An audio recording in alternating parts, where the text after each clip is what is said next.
नमस्कार, मैं हूं अमिता पंकज और आप देख रहे हैं रासत्ता एक्सप्रेस और रासत्ता एक्सप्रेस के पॉलिटिकल मैटर में बात करने जा रहे हैं पार्लियामेंट से जुड़ी एक बड़ी खबर के बारे में।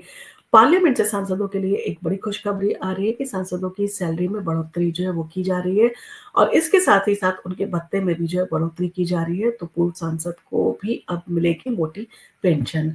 और इन सारी चीजों के चलते, क्योंकि सांसद जो है जनता के प्रतिनिधि होते हैं और जनता की आवाज रखने के लिए जो है वो पार्लियामेंट में भेजे जाते हैं और उनका एकमात्र काम होता है कि जनता के हितों में बिल को पास कराना, ताकि जनता का जो सामाजिक स्तर है उसमें बदलाव आए और देश में विकास की गति जो है वो बढ़े।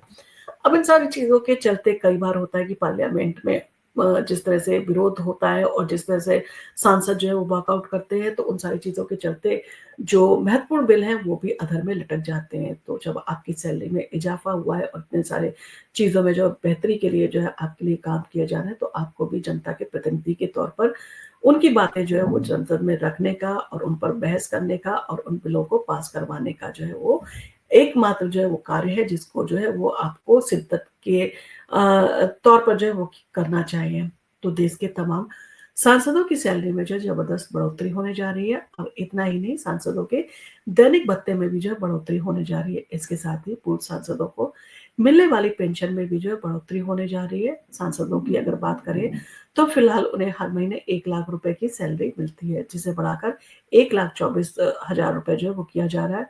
इसके साथ ही सांसदों को मिलने वाले दैनिक भत्ते को 2,000 रुपए से बढ़ाकर 2,500 रुपए किया जा रहा है। इसके साथ ही पूर्व सांसदों की मासिक पेंशन भी बढ़ाकर 25,000 रुपए से 31,000 रुपए जो है वो किया जा रहा है। तो यानी कि कहीं न कहीं सांसदों के लिए एक बड़ी जो है वो खुशखबरी और उनकी बेहतरी के लिए जो है बड़े कदम उठाए जा रहे हैं। सांसदों को हर महीने मिलेंगे कुल 2,54,000 रुपए। तो संसदीय कार्य मंत्रालय ने जो है कहा है कि सांसदों की सैलरी, दैनिक भत्ते और पूर्व सांसदों की पेंशन में होने वाली है बढ़ोतरी और ये बढ़ोतरी 1 अप्रैल 2025 से जो है वो लागू होगी। और ये बदलाव जो है संसद सदस्यों के वेतन भत्ते और पेंशन अधिनियम 1954 द्वारा मिली शक्तियों का इस्तेमाल जो है वो करके बढ़ाए जा रहे हैं। और ये इनकम टैक्स एक्ट 1961 में उल्लिखित लागत मुद्रास्फीति सूचकांक यानी कि कॉस्ट इन्फ्लेशन इंडेक्स पर जो है वो आधारित है। सैलरी जो है निर्वाचन क्षेत्र और ऑफिस के भत्ते को मिलाकर मौजूदा सांसदों को जो है अब हर महीने 2,54,000 रुपए जो है वो सैलरी मिलेगी। और इन सारी चीज़ों के चलते जो है बहुत सारे बदलाव भी किए जा रहे हैं।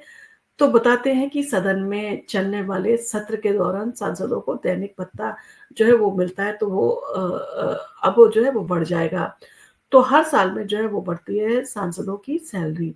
और इन सारी चीज़ों के साथ-साथ हर किसी को ये आता है कि सांसदों की सैलरी अचानक से क्यों बढ़ गई। तो पिछली बार 2018 में जो है सांसदों की सैलरी में बढ़ोतरी जो है वो की गई थी और उस समय सांसदों की सैलरी बढ़ाकर 1 लाख रुपए जो है वो कर दी गई थी।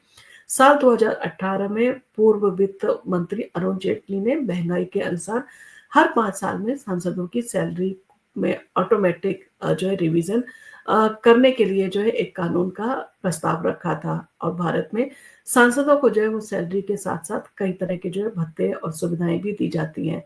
तो सैलरी के अलावा सांसदों को निर्वाचन क्षेत्र भत्ते के रूप में जो है हर महीने 70,000 रुपए और ऑफिस भत्ते के रूप में जो है वो 60,000 रुपए जो है मिलते हैं। और उन सारी चीज़ों में जो है अब बढ़ोतरी कर दी गई है। अब इन सारी चीज़ों के साथ ही साथ जो है कहीं न कहीं अब कहा जा सकता है कि सांसदों को भी एक बेहतर जो है वो सैलरी मिलेगी और जिसका वो फ़ायदा उठाएँ और उनका जो है जो सबसे महत्वपूर्ण काम है वो यही है कि पार्लियामेंट के दौरान, जब पार्लियामेंट का सेशन चल रहा हो, तब उन्हें जो है पार्लियामेंट के उन सेशनों में जो पार्टिसिपेट करना चाहिए। जनता के प्रतिनिधि और वो जनता के पक्ष में जो बिल पेश होते हैं उनके ऊपर जो है बहस करनी चाहिए और उन बिलों को पास करने में सहयोग देना चाहिए। कहीं न कहीं जनता के लिए जो है आप काम करने के लिए पार्लियामेंट में आए हैं, तो जनता के साथ वफ़ादार रहना चाहिए और उसी शिद्दत से जो है वो काम करते हुए सारे बिलों को जो है पास भी टाइमली करवाना चाहिए। क्योंकि कोई भी बिल अगर अटकता है तो कहीं न कहीं उससे जो है वो एक लंबा नुकसान होता है। कई बार होता है कि जनता के कोई हित में जो है वो बिल पास होने वाला था, वो रुक गया, तो जनता को वो फ़ायदा जो है वो देर से मिलता है। तो इन सारी चीज़ों के चलते आप भी अपने दायित्व को समझें। जिस तरह से आपकी सैलरी में बढ़ोतरी हो रही है, तो आप उन सारी चीज़ों को समझते हुए जनता के हित के लिए काम करें। आपका इन सारी चीज़ों को लेकर क्या कहना है? आपका जो सांसद हैं, उनकी सैलरी में बढ़ोतरी को लेकर क्या कहना है? और इन सारी चीज़ों के चलते आप क्या कमेंट करना चाहते हैं? आप कमेंट भी ज़रूर करें और आपको अगर हमारा वीडियो पसंद आया तो आप इसको लाइक कीजिए, शेयर कीजिए। हम आपके लिए इसी तरह के इंटरेस्टिंग वीडियोज़ लेके आते रहेंगे और आप अगर हमारे चैनल पर पहली बार आए हैं, तो हमारे चैनल को सब्सक्राइब करना ना भूलें। धन्यवाद।